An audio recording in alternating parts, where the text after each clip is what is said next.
Hello बच्चों, निशा PCM expert channel में मेरे सभी बच्चों का स्वागत है।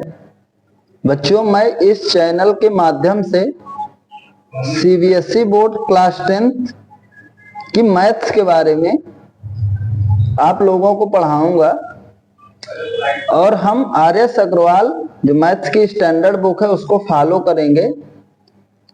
इस चैनल के द्वारा आप सीबीएसई बोर्ड ही नहीं, ICSE board, UP board English medium, UP board Hindi medium सभी वीडियो मैं अपलोड करूंगा। लेकिन ये मेरी पहली वीडियो है और ये मिड सेशन है, इसलिए मैं सबसे पहले बच्चों आप लोगों को ट्रिग्नोमेट्री चैप्टर स्टार्ट करूंगा और 1 बाय 1 ऐसा करते हुए मैं सारे चैप्टर धीरे धीरे करके फिनिश कर दूंगा। तो इसके बाद फिजिक्स और केमिस्ट्री के जो भी चैप्टर हैं, लाइट, इलेक्ट्रिसिटी, मैग्नेटिज्म, फिजिक्स में, केमिस्ट्री में chemical reaction, acid, base and salts, metal, non metals, carbon and its compound, उसके भी मैं वीडियो अपलोड करूंगा 1 बाय 1। इसी प्रकार जो भी आईसीएसई बोर्ड के चैप्टर्स हैं उनके वीडियो अपलोड्स होंगे। लेकिन सबसे पहले मैं सीबीएसई बोर्ड से स्टार्ट करता हूं और उसमें बच्चों ट्रिग्नोमेट्री चैप्टर हम लोग आज शुरू करेंगे। तो आप लोगों से मेरा यही कहना है कि आप लोग इस चैनल को सब्सक्राइब करें और लाइक करें और ज्यादा से ज्यादा बच्चों को शेयर करें, जिससे कि मेरा मनोबल बढ़े। और जो भी पढ़ाने के दरमियान आपको लगता है कि कुछ चीजों में कमियां हैं, उनको आप जरूर कमेंट कर कर बताएं और मैं उस पर पूरा सुधार करने की कोशिश करूंगा।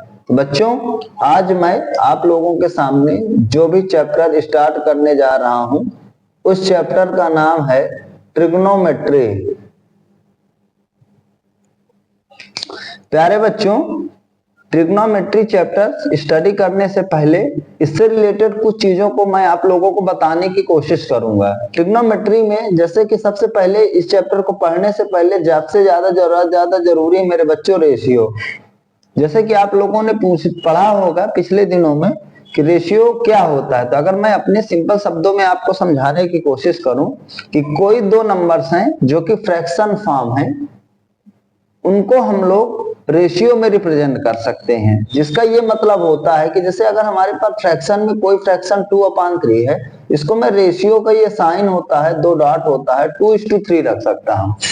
इसका बेसिक तौर पर मैथ्स में ये मतलब होता है कि यहाँ पर कोई भी दो नंबर्स लेना है, अगर मैं उसको सिंप्लीफाई करूं तो वो 2:3 आए, जिसमें कि यहाँ पर जो ये वैल्यू है वो ऐसी वैल्यू हमें कंसीडर करना है कि रेशियो 2:3 बने। फॉर एग्जांपल मेरे बच्चों, जैसे किसी बच्चे ने कहा सर मैं 2, यहाँ पर जब इस क्वेश्चन को सॉल्व करते हैं रेशियो के, तो हम लोगों को चूंकि फिक्स वैल्यू नहीं होती तो कोई भी एक अल्फाबेट से हम इसको मल्टीप्लाई कर देते हैं। तो जैसे हम लोग एक नंबर 2x लेते हैं, दूसरा नंबर 3x लेते हैं, उसके बाद जो भी x की वैल्यू आती है एग्जैक्ट में, वो हमारे इस रेशियो को डिटरमाइन करती है।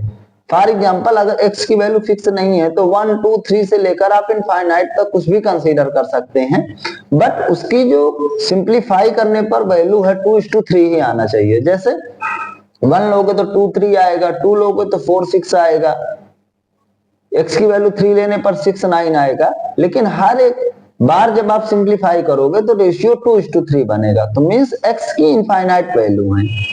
इसके बाद यहाँ पर हम लोग जानेंगे कि अगर हमारे पास कोई भी दो रेशियो हैं तो उनको हम कैसे सिंप्लीफाई करते हैं। फॉर एग्जांपल अगर मेरे पास एक रेशियो a:b है, दूसरा रेशियो मेरे पास c:d है। मेरे बच्चों ध्यान से, इसकी बहुत ज्यादा जरूरत पड़ेगी। तो इसको हमको सॉल्व करने के लिए क्या होता है कि इसको हम लोग फ्रैक्शन फॉर्म में लिख लेते हैं और इसके बाद यहाँ पर भी फ्रैक्शन फॉर्म में लिख लेते हैं a/b और ये पूरा अपान c/d। मेरे प्यारे बच्चों, रेशियो ऐसे ही लिखा जाता है, लेकिन हमें ऐसे नीड नहीं पड़ेगी, हमें सॉल्विंग की ये नीड पड़ेगी। तो मेरे बच्चों, इसको हम लोग एक्सट्रीम का मल्टीप्लाई और मीन का मल्टीप्लाई कर देते हैं। आपका बनेगा a multiply by d upon b multiplied by c। ये इसकी सिंप्लीफाइड वैल्यू होगी। किसी बच्चे ने कहा सर अगर मान लीजिए ऊपर का हमारा रेशियो दे रखा है a/b, लेकिन नीचे का कंप्लीट रेशियो नहीं है, तो मेरे प्यारे बच्चों a अपान b तो एक रेशियो है लेकिन नीचे नहीं, तो उसको हम लोग 1 कंसीडर करते हैं और देन उसके बाद उसको हम लोग मल्टीप्लाई कर देते हैं। और सेम चीज एक्सट्रीम एक्सट्रीम मीन मीन, तो आपको मिलेगा a इंटू 1 अपान मेरे प्यारे बच्चों b मल्टीप्लाइड बाई c। इसी प्रकार अगर हमारे पास एक रेशियो है a अपान ये हमारा नीचे वाला पूरा है c अपान d, इसकी जरूरत पड़ेगी, इसलिए इसको मैं अभी पहले ही बता देता हूं क्योंकि ये ट्रिग्नोमेट्री के क्वेश्चन सॉल्व करने में इसकी बहुत ज्यादा जरूरत है। तो बच्चों इसका पूरा रेशियो है c अपान d, इसके नीचे कुछ नहीं है तो हम लोग अब इसके नीचे 1 मान लेंगे, क्योंकि a लिखें चाहे a अपान 1 लिखें दोनों में कोई डिफरेंस नहीं होता। ये एक्सट्रीम एक्सट्रीम का मल्टीप्लाई मीन मीन का मल्टीप्लाई, तो आपको मिलेगा a into D upon c multiply 1 c हो जाएगा। तो इस प्रकार से कोई भी दो रेशियो दिए हैं, मैंने आपको बताया कि किस प्रकार से हम सिंप्लीफाई उसको कर सकते हैं। इसके बाद मेरे प्यारे बच्चों इस चैप्टर को पढ़ने के लिए ट्रिग्नोमेट्री जो मैं आपको बताने की कोशिश करूंगा, एक तो रेशियो की हमको जरूरत है कि कैसे हम लोग दो रेशियो को मेरे प्यारे बच्चों सॉल्व करेंगे। दूसरी चीज इस चैप्टर को पढ़ने के लिए जो हमको बेहद जरूरत है वो एक आइडेंटिटी की बहुत जरूरत पड़ती है। मेरे प्यारे बच्चों 3 आइडेंटिटियां हैं जिनको आप ध्यान से सुन लीजिए, जो मैंने अपने 10 सालों में एक्सपीरियंस है पढ़ाने का, उसी के आधार पर आपको बता रहा हूं कि a प्लस बी का whole square a square plus B square plus 2ab। जैसे कि मैंने बच्चों को देखा है कि जब वो बच्चे, अगर मैं कहीं पास भी ट्रिग्नोमेट्रिक रेशियो में आता है, अगर मान लो मैंने x प्लस 5 का होल स्क्वायर बच्चे को लिखने के लिए कहा तो वो क्या करेगा, x का स्क्वायर लिख देगा और 5 का स्क्वायर लिख देगा। लेकिन मेरे प्यारे बच्चे 2ab उसके माइंड में नहीं जाता है। आपको ध्यान से रखना है, चाहे a प्लस बी का होल स्क्वायर को एक्सपेंड करना हो, चाहे a square plus B square plus 2ab को कंप्रेस करना है, दोनों ही केस में ये चीजें इक्विवेलेंट होंगी, तो आपको ये 2ab का टर्म्स नहीं भूलना है। तो यहाँ पर एक टर्म्स और आएगा 2 मल्टीप्लाइड बाई 5 मल्टीप्लाइड बाई मेरे प्यारे बच्चों यहाँ। इसके बाद अगर इसी प्रकार a माइनस बी का होल स्क्वायर अगर आपको आता है तो a square plus B square यहाँ पर माइनस 2ab हो जाता है। ये आप ध्यान से समझिएगा, 2ab आपको नहीं भूलना है। इसके बाद एक वेरी इंपॉर्टेंट फार्मूला है a माइनस बी, मेरे प्यारे बच्चों a प्लस बी, बहुत इसकी जरूरत पड़ेगी। वेरी इंपॉर्टेंट फार्मूला है a minus B a plus B, कि अगर हमारे पास दो जो वेरिएबल्स हैं जैसे मैंने यहाँ लिया है दोनों सेम है, बस साइन का डिफरेंस है और दोनों मल्टीप्लाई के साथ हैं, इसको हम लोग इजीली फर्स्ट का स्क्वायर माइनस सेकंड का स्क्वायर लिख देंगे। ये चीज आपको ध्यान रखना है। ये तीनों ही फार्मूले ट्रिग्नोमेट्री चैप्टर पढ़ने के लिए इसकी हमको बहुत ज्यादा जरूरत है। जगह जगह पर मैं एक्सप्लेन करूंगा कि आप देख पाएंगे कि जैसे हमारे पास ट्रिग्नोमेट्री में sine theta plus cos theta sine theta minus cos theta आएगा, तो a minus B a plus B करके हम लोग इसको a square minus B square लिख देंगे। इस चीज की हमको नीड है। इसके बाद चूंकि मैं बेसिक से एकदम से पढ़ा रहा हूं, ये मानते हुए कि बच्चों को कुछ भी नहीं आता है, जिसकी वजह से जो कमजोर बच्चे हैं उनको भी अच्छे से सारी चीजें समझ में आएंगी। इसके बाद मेरे प्यारे बच्चों ये बताने के बाद और हमको इस चैप्टर को पढ़ने के लिए और भी कुछ चीजों की जरूरत है कि अगर मान लीजिए दो terms a minus B a plus B ना हो, दोनों सेम ना हो, मान लीजिए एक मेरा x माइनस 3 है, दूसरा मेरा x माइनस 5 है, ऐसा कुछ करके है। अब इन दोनों का मल्टीप्लाई करना है, तो यहाँ पर अगर x प्लस 3 होता तो हम इसको डायरेक्ट अप्लाई कर देते। तो इसको सॉल्व करने के लिए अब आप लोग 10th क्लास में हैं, तुरंत आपको इस बात को आना चाहिए कि मेरे बच्चे x का मल्टीप्लाई x माइनस 5 से होगा, फिर माइनस 3 का मल्टीप्लाई अगेन x माइनस 5 से होगा। यहाँ पर बच्चे गलती क्या करते हैं, x का x में मल्टीप्लाई कर देते हैं, माइनस 3 का माइनस 5 में मल्टीप्लाई कर देते हैं, तो उनके हिसाब से इसका आंसर x स्क्वायर प्लस 15 आ जाता है, जो कि पूरी तरह से रॉन्ग है। ये इसलिए बताने की जरूरत है क्योंकि ट्रिग्नोमेट्री चैप्टर में इसको जब हम लोग पढ़ाएंगे, अभी मैं चैप्टर जस्ट स्टार्ट करूंगा, तो इसके जब क्वेश्चन कराऊंगा तो वहां पे इसकी नीड है। तो आपको ये मल्टीप्लाई करना अच्छे से आना चाहिए कि हमको कैसे मल्टीप्लाई करना है, और देन इसके बाद इजी वे पर एक्स स्क्वायर माइनस 5x हो जाएगा, माइनस का 3x हो जाएगा, प्लस का 15 हो जाएगा, तो आपको मिलेगा एक्स स्क्वायर 5 और 3 का दोनों प्लस हो जाएंगे, लाइक टर्म्स है, माइनस 8x प्लस मेरे बच्चों 15 हो जाएगा। इस प्रकार से मैं जल्दीबाजी पे आप लोगों को जो प्रीवियस ईयर आप लोगों ने छोटे क्लास में 8th में 9th में 7th में 6th में आपने जो पढ़ा है उसका मैं सिर्फ और सिर्फ रिकॉल करा रहा हूँ, अभी चैप्टर मैंने स्टार्ट नहीं किया है। ठीक है, इसके बाद मेरे प्यारे बच्चों इस चीज की जरूरत के बाद हम लोग अब ट्रिग्नोमेट्री में ये जानने की कोशिश करेंगे कि इस समय लेटेस्ट में जो सीबीएसई बोर्ड क्लास 10th में क्या क्या चीज है, क्या क्या पढ़ने की जरूरत है। तो ट्रिग्नोमेट्री चैप्टर में जो मैंने स्टडी किया है वो पूरा का पूरा 5 टॉपिक पर बेस्ड एक चैप्टर है, जिसमें सबसे पहले मेरे बच्चों हम लोग क्रम बाय क्रम ट्रिग्नोमेट्रिक रेशियो पढ़ेंगे। सबसे पहला टॉपिक होगा हमारा पढ़ाने का। दूसरा बच्चों मेरा एंगल्स के बारे में हम लोग डीप में जानेंगे, चाहे वो एंगल्स के बारे में जानेंगे जिनकी फिक्स वैल्यू होती है या कॉम्प्लीमेंट्री एंगल के बारे में जानेंगे। दोनों एंगल के बारे में हम लोग बच्चे अच्छे से जाने, फिक्स्ड एंड कॉम्प्लीमेंट्री एंगल डीप में हम लोग इसको जानेंगे अच्छे से, क्योंकि इसके बारे में हमारे अच्छे खासे क्वेश्चन है। तीसरा जो टॉपिक होगा मेरे बच्चों इस पर बेस्ड वो मेरा ट्रिग्नोमेट्रिक आइडेंटिटी के बारे में हम लोग जानने की कोशिश करेंगे, ट्रिग्नोमेट्रिक आइडेंटिटीज के बारे में जाने। चौथा जो टॉपिक होगा वो मेरा एलिमिनेशन होगा of trigonometric ratio. Trigonometric ratio, जो भी ट्रिग्नोमेट्रिक रेशियो आप देखेंगे उसको मैं एलिमिनेट कर दूंगा, खत्म कर दूंगा। पांचवा नंबर जो एक नया ही चैप्टर आप लोगों की बुक में होगा हाइट एंड डिस्टेंस, जो इसी पर बेस्ड होगा।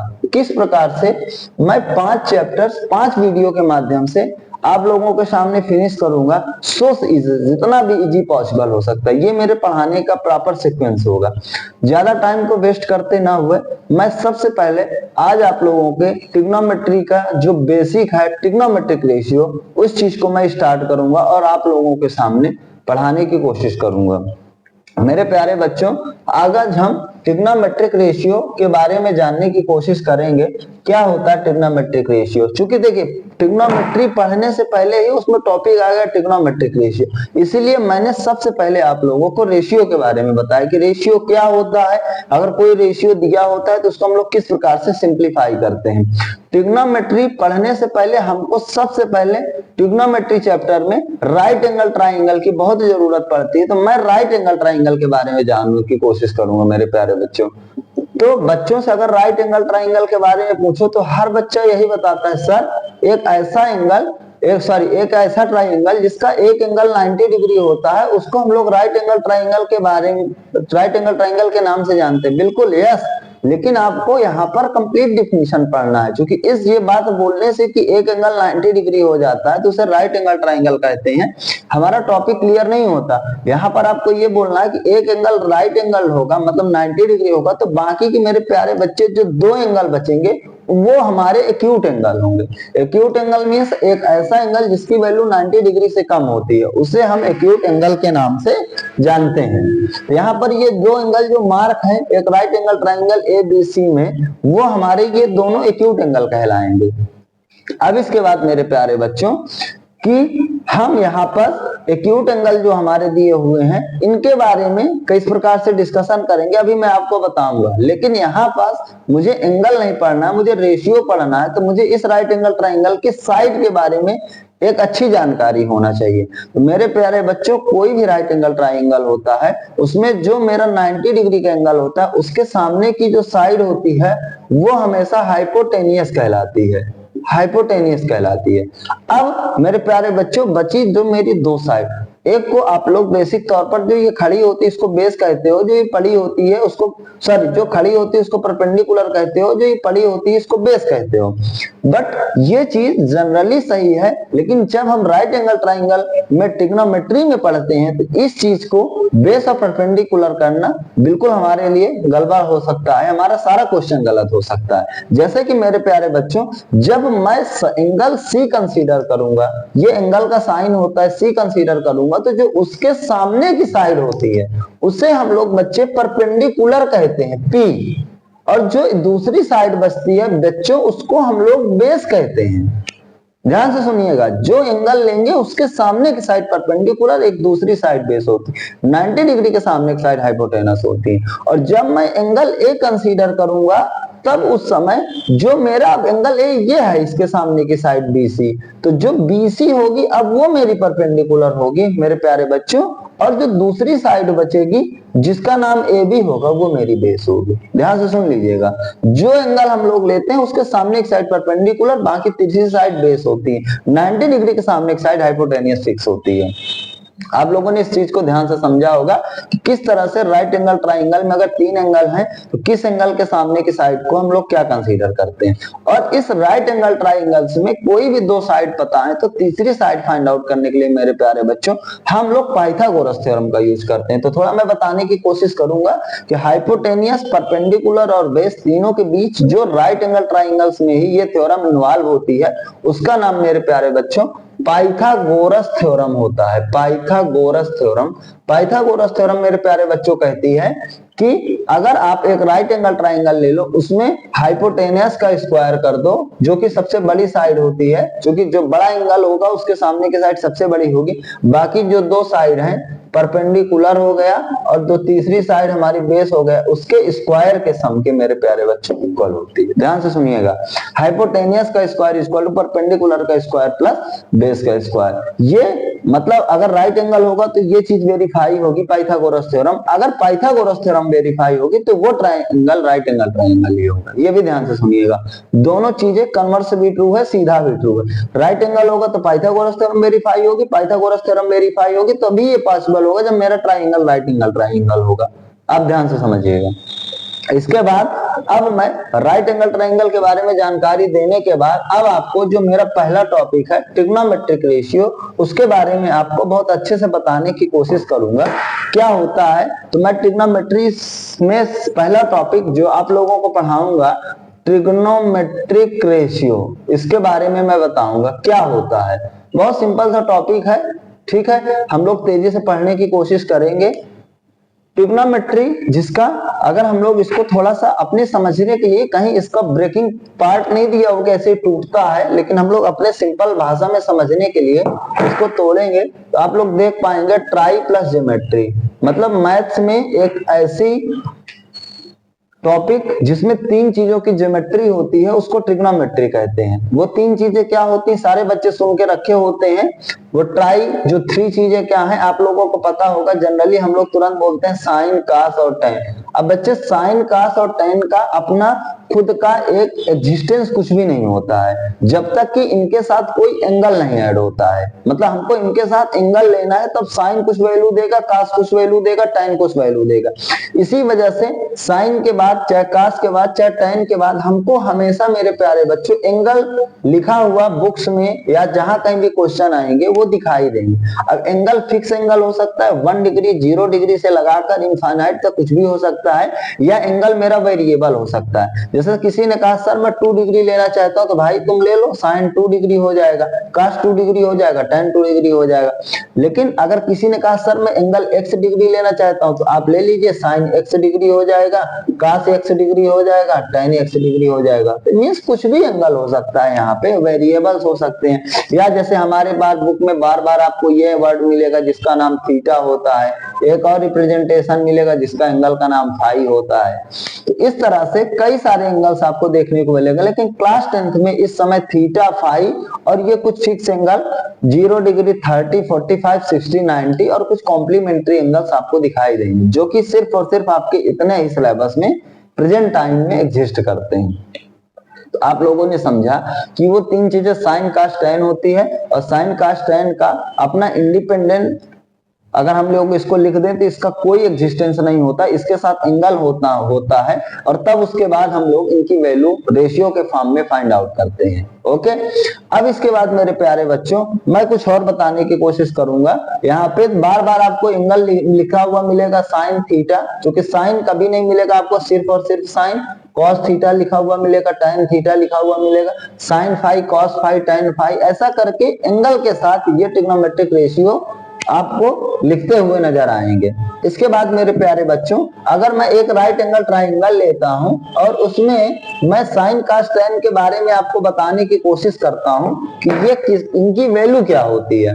तो जैसे मैंने पहले ही बताया कि अगर आपके पास मेरे प्यारे बच्चों एक ये राइट एंगल ट्राइंगल है जैसे ABC जिसका एक एंगल 90 डिग्री होगा, तो इसमें अगर आपने किसी बच्चे ने कहा कि सर मैं C कंसीडर करता हूं तो उस समय एंगल C के हिसाब से मैं sign C, cos c tan c, तीन मेरे ट्रिग्नोमेट्रिक रेशियो बने, इनके बारे में बात करूंगा। तो मेरे प्यारे बच्चों, इसको कोई बच्चा कह सकता है सर मैं थीटा लेना सकता हूं, तो sin c cos c चाहे tan c बोलो, चाहे sin theta cos theta tan theta बोलो, दोनों का मतलब सेम है, कोई बात नहीं है, परेशान नहीं होना है। अब इसके बाद मेरे प्यारे बच्चों 90 डिग्री के सामने आपको तुरंत ये समझना है कि ये मेरी जो साइड होती है वो हाइपोटेनियस होती है। तुमने थीटा इसको लिया है, इसलिए जो ए बी मेरी परपेंडिकुलर आएगी बार बार, और जो बीसी होगी वो मेरी बेस होगी। मेरे प्यारे बच्चों, कभी भी ट्रिग्नोमेट्रिक रेशियो का क्वेश्चन सॉल्व करना होगा, आपको एक ही फार्मूला याद रखना है, जो कि प्रैक्टिस में अपने आप याद हो जाएगा। बार बार इस वीडियो को देखेंगे तो अपने आप याद हो जाएगा।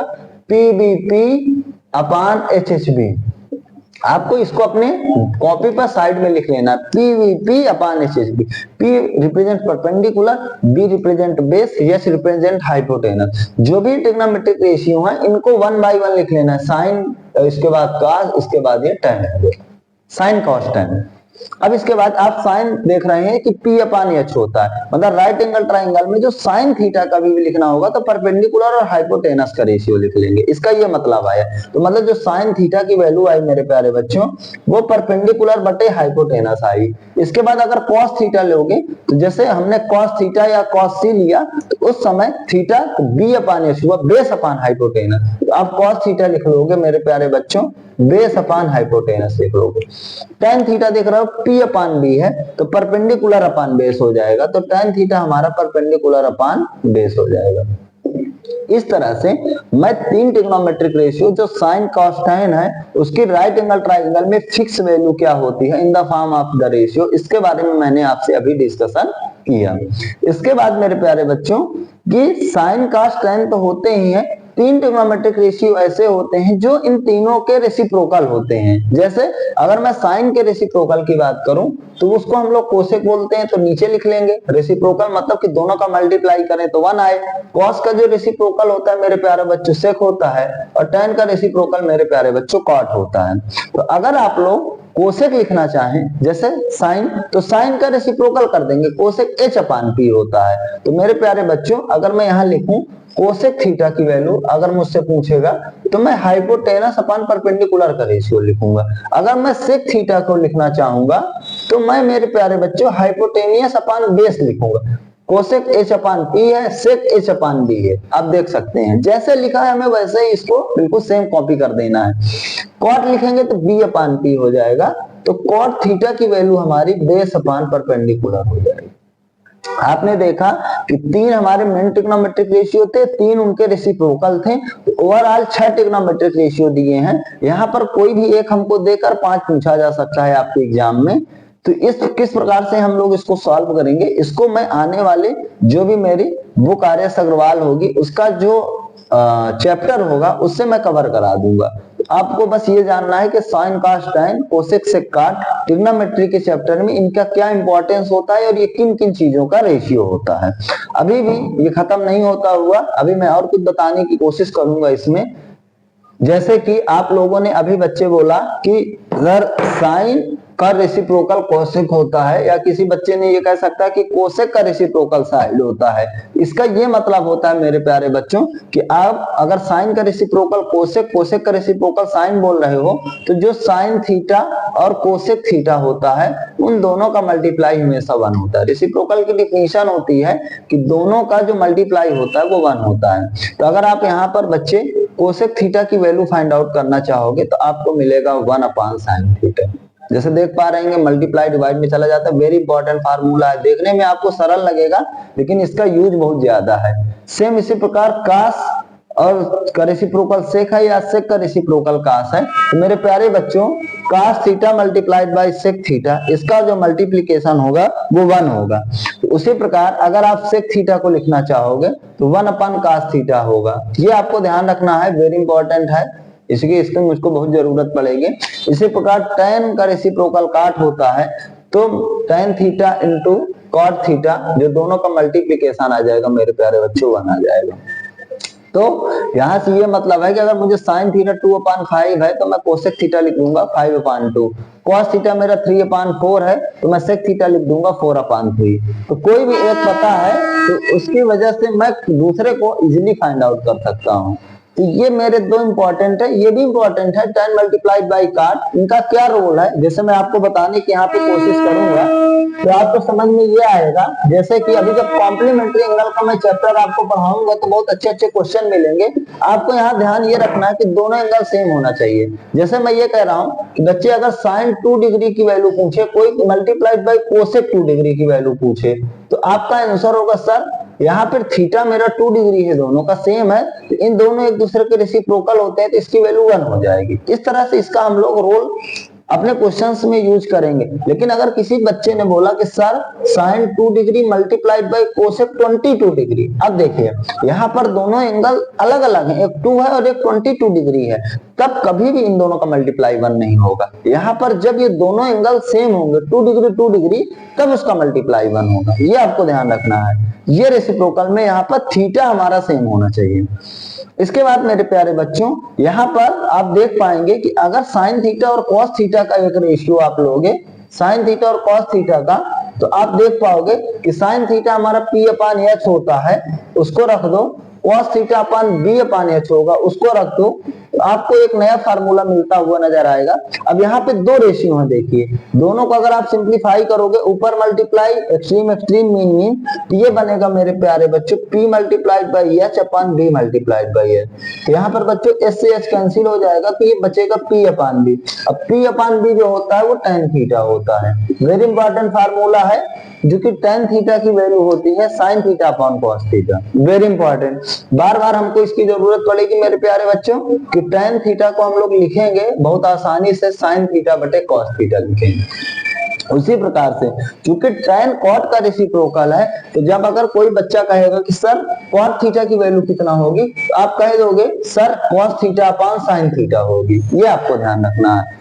तो आप लोगों ने देखा कि किस प्रकार से किसी ट्रिग्नोमेट्रिक रेशियो की वैल्यू क्या होती है एक राइट एंगल ट्राइंगल में, और एक ट्रिग्नोमेट्रिक रेशियो दूसरे ट्रिग्नोमेट्रिक रेशियो से किस प्रकार से रेसिप्रोकल में रिलेट करता है, और इसके बाद किस प्रकार से हम लोग tan थीटा को लिख देते हैं sin थीटा बटे cos थीटा, cot थीटा को लिख देते हैं cos थीटा बटे sin थीटा। ट्रिग्नोमेट्रिक रेशियो का जो मेरा चैप्टर है उसमें मेरे बच्चों मैं सिर्फ इतने ही बात की यूज करूंगा कि राइट एंगल ट्राइंगल में किस प्रकार से हम लोग यूज करके जितने भी ट्रिग्नोमेट्रिक रेशियो पर आधारित क्वेश्चन होंगे उनको हम लोग सॉल्व करेंगे। सारे क्वेश्चन करा पाना मुश्किल है, लेकिन जो भी पेपर में आ सकते हैं बोर्ड पेपर में या जो आए हुए हैं वो सारे क्वेश्चन हम लोग कंसीडर करेंगे। पहली वीडियो में इतना ही, सेकंड वीडियो में ट्रिग्नोमेट्रिक रेशियो पर आधारित क्वेश्चन हम लोग डिस्कस करेंगे। वीडियो बनाने में बहुत मेहनत लगती है, सभी बच्चों से मैं एक बार फिर बोलूंगा कि जो भी इस बच्चे वीडियो को देखें, क्योंकि स्टार्टिंग है, धीरे धीरे सारी वीडियो मैं अपलोड कर दूंगा, आपको कहीं भी बाहर पढ़ने की जरूरत नहीं है।